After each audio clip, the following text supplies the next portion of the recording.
한국이라는 나라는 한번 뿌리 내리면 늘 묵묵하게 기다려주는 나무 같은 존재입니다. 한국과 관련된 특별한 사연으로 한국에 대한 애정을 가지고 있는 외국인이 늘어나고 있습니다. 여기 정말 기구한 사연을 가진 한 폴란드 여성이 있는데요. 혹시 가까이에 있다면 정말 안아줘야 할 정도로 안쓰럽다는 생각이 듭니다. 그와 한국과의 인연은 생각보다 단단했는데요. 그는 도대체 어떤 사연을 가지고 있어 한국을 나무에 비유하고 있을지 궁금해집니다. SNS와 기사를 바탕으로 재구성한 파울리나의 이야기 들어보겠습니다. 안녕하세요. 저는 폴란드 그단스크에 사는 파울리나입니다. 저는 한국에서 한 5년 정도 살았습니다. 가장 힘든 시기 한국에 가서 위안을 받고 새롭게 시작하기 위해 다시 폴란드로 왔었죠.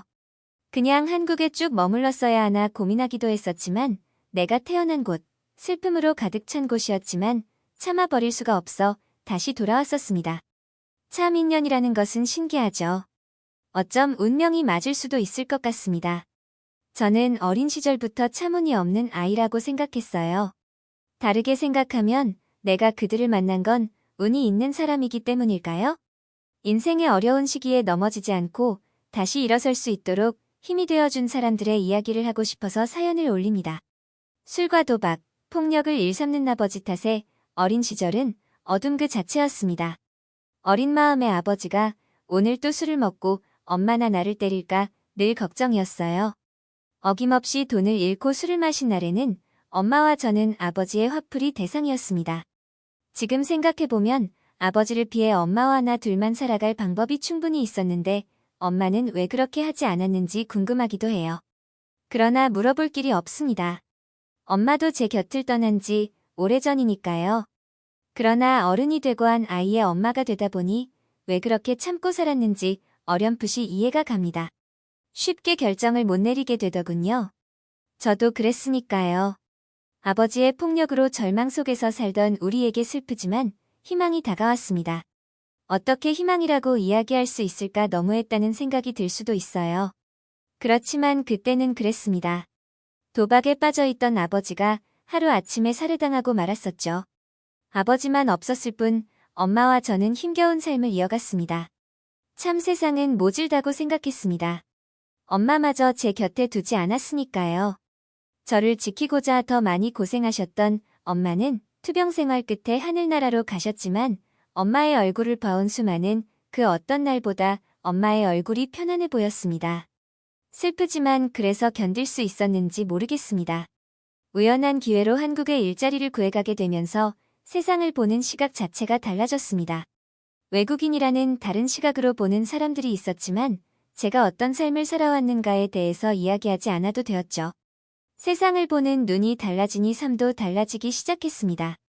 저는 조금씩 웃음을 찾게 되었어요. 한국에서 좋은 사람들을 많이 만나고 한국어로 의사소통이 되다 보니 세상은 그리 힘든 곳이 아니었습니다. 두려움이 별거 아니라는 것을 깨닫게 되면서 폴란드로 돌아가야겠다는 생각을 하게 되었습니다. 두려움에 도망쳤지만 이제는 그 두려움과 부딪혀 이겨내야 진짜 내가 될 수 있다는 생각을 했습니다. 폴란드로부터 영원히 도망치면 저는 그냥 반쪽짜리 인간일 것 같았습니다. 한국은 그렇게 폴란드로 다시 돌아갈 수 있는 용기를 제게 주었죠. 폴란드로 돌아와 조금 더 당당한 모습으로 삶을 살기 시작했습니다. 그러다 한 남자를 만나 결혼까지 하게 되었어요. 예쁜 아이도 낳았습니다. 알빈과 남편과 함께하는 행복한 삶은 계속될 것 같았습니다. 저는 남편에게 한국에서 있었던 이야기를 자주 해주곤 했습니다. 기회가 되면 꼭 한번 같이 가자고요. 남편도 좋다고 이야기했었죠. 유창하진 않지만 한국어 소통이 가능하다 보니 가끔 한국어 소통이 필요한 일을 하기도 하면서 한국과의 인연을 이어갔습니다. 알빈이 어려서 자주 할 수는 없었어요. 그 무렵 폴란드에 사는 한국인 가족을 알게 되었습니다. 그들은 사업차 폴란드에서 지내고 있었는데 낯선 폴란드 땅에서 폴란드인이 한국말을 하니 반가워했습니다. 그러다 보니 처음 만남부터 알고 지내는 사이가 되었죠. 그들과 조금 더 가까워질 무렵 남편은 저에게 알빈과 한국에 다녀오라고 이야기했습니다. 자신도 같이 가고 싶지만 이제 막 새로운 직장에 적응하느라 시간을 못 낼 것 같다고 하면서 말이죠. 평소 제가 한국을 너무 좋아하고 다녀오고 싶어하는 것을 알고 있던 남편이라 너무 고마웠습니다. 알빈이 아직 어려 걱정이었지만 워낙 순한 아이라 엄마를 잘 따라와 줄 것이라고 믿었어요. 아무것도 모를 알빈이지만 그 아이도 한국을 좋아했으면 좋겠다고 생각했습니다. 한 달 동안 한국에서 지내고 올 계획에 너무 들떠 있었어요. 같이 일을 하던 사람들도 만나고 여행도 할 생각에 정말 신이 났었죠. 갑작스럽게 이런 제안을 한 남편이 조금은 찝찝했지만 뭐 별일이야 있겠어? 생각했습니다. 그렇게 한국에 몇 년 만에 다시 오게 되었습니다. 여전히 따뜻했고 편안함이 느껴지는 곳, 왠지 고향 같았습니다. 그거 아시죠? 여자의 촉은 그 무엇보다 강하다는 사실을 말이죠. 평소 짠돌이 같던 남편이었는데 이렇게 통 크게 여행을 보내주다니 여행의 설레임을 생각하지 못했던 찝찝함이 몰려왔습니다. 무슨 꿍꿍이가 있을지 궁금했습니다. 한편으로 남편을 신뢰하지 못한 제 자신이 부끄러웠습니다. 제가 한국에서 일하는 동안 정말 잘 챙겨준 회사 친구를 만났습니다. 그는 몇 년 만에 만났지만 그대로였고 저를 그 누구보다 반가워해줬습니다. 그때의 추억이 새록새록 기억이 나면서 에너지가 충전되는 느낌이었죠. 좋은 기분으로 남편에게 전화를 거니 매우 짜증이 난 말투였습니다. 알빈의 안부조차 묻지 않았습니다. 회사에 적응하느라 바쁘고 피곤한가 보다라고 생각했어요. 서운함과 불안함이 한꺼번에 밀려왔습니다. 우리가 한국에 머무는 동안 남편은 전화 한 통화도 메시지 한 통도 없었습니다. 시차에 맞춰 남편이 피곤하지 않을 시간에 전화를 걸었습니다. 여전히 반기지 않는 말투에 저도 기분이 상했습니다. 대충 서로 안부 묻고 끊었을 때 끊기지 않은 전화 너머로 소리가 들렸었죠. 혼자가 아닌 게 분명했습니다. 저는 일정을 조금 앞당겨 폴란드로 들어갔습니다.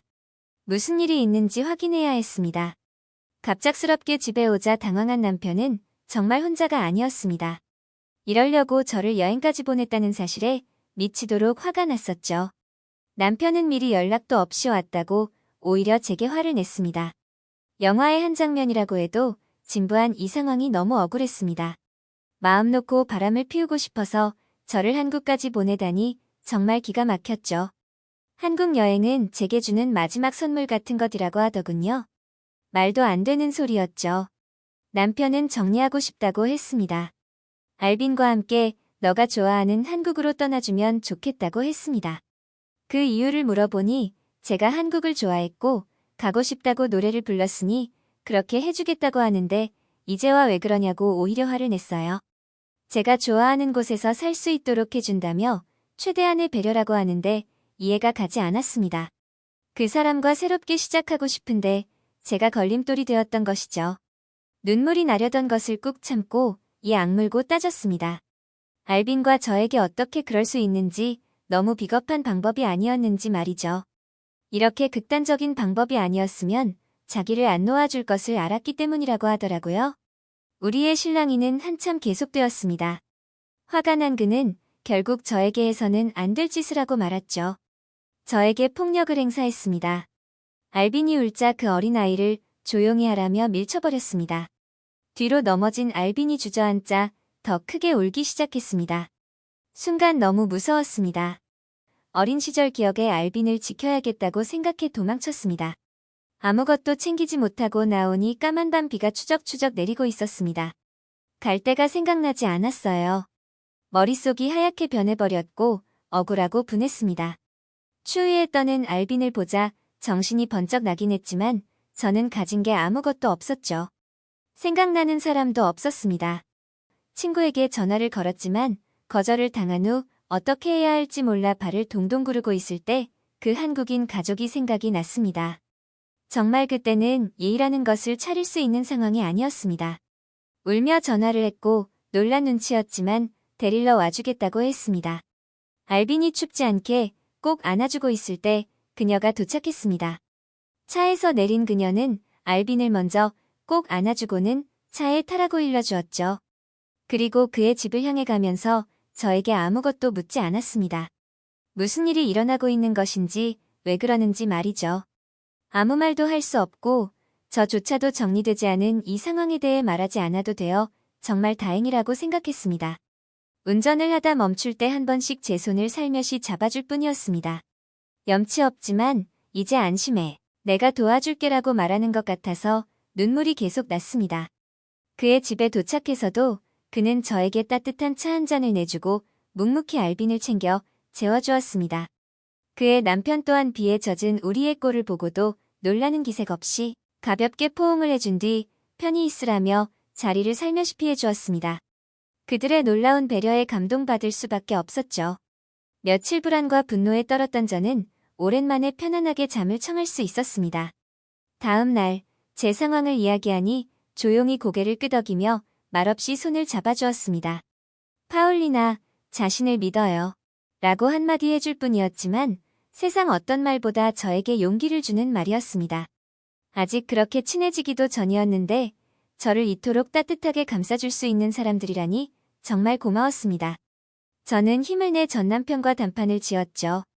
그의 뜻대로 마음 편히 살라고 한국으로 돌아가지는 않았습니다.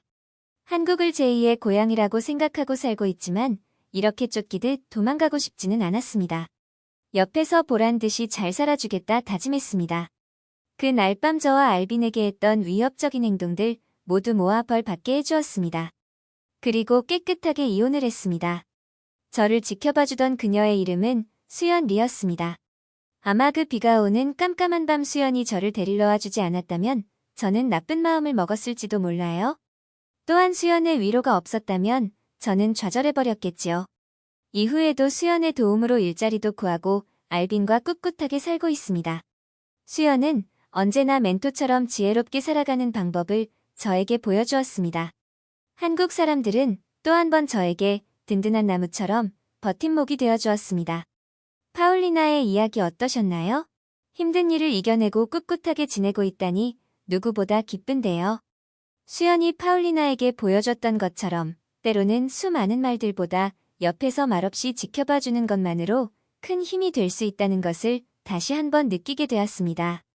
재미있고 감동적인 사연 계속해서 제보해주시면 감사하겠습니다. 별별이슈였습니다. 영상을 끝까지 시청해주셔서 감사합니다. 구독과 좋아요는 영상 제작에 큰 힘이 됩니다.